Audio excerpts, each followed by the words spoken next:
Накратко, неокорпоративната парадигма показва една политическа структура в напреднала капиталистическа държава, която обединява организирани обществено-политически групи от производители чрез система на представителство и взаимодействие на ниво ръководство и мобилизация, както на масов, така и на обществен контрол.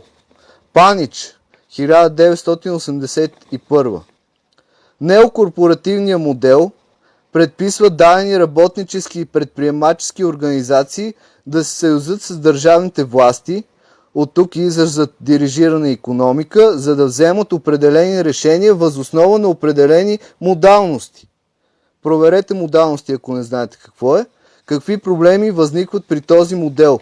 Първият елемент за размисъл е, че неокорпоративните режими са особено чувствителни към политиките на доходите и към конюнктурните решения като цяло, докато различно е положението в областта на решенията, отнасящи се в скоби структурните основи на икономиката и ведомствата, които ги регулират.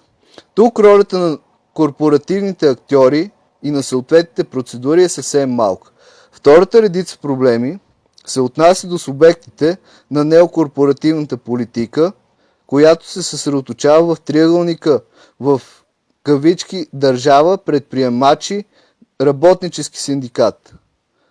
Неокорпоративният строй не само привилегирова една или няколко представителни групи, скоби освен категориите от бранша, като изключват други, така че синдикат или конфедерацията Хикс в края на краищата монополизира представителството на съответната производствена категория, като оставя извън системата другите синдикални организации от същия бранш, но този триъгълник пренебрегва обществено-икономическите категории, които придобиват особено в периода на постиндустриалното развитие все по-голяма и значима важност.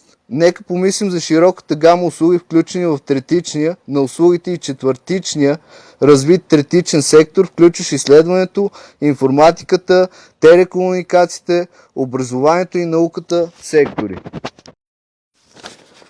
Накратко, неокорпоративна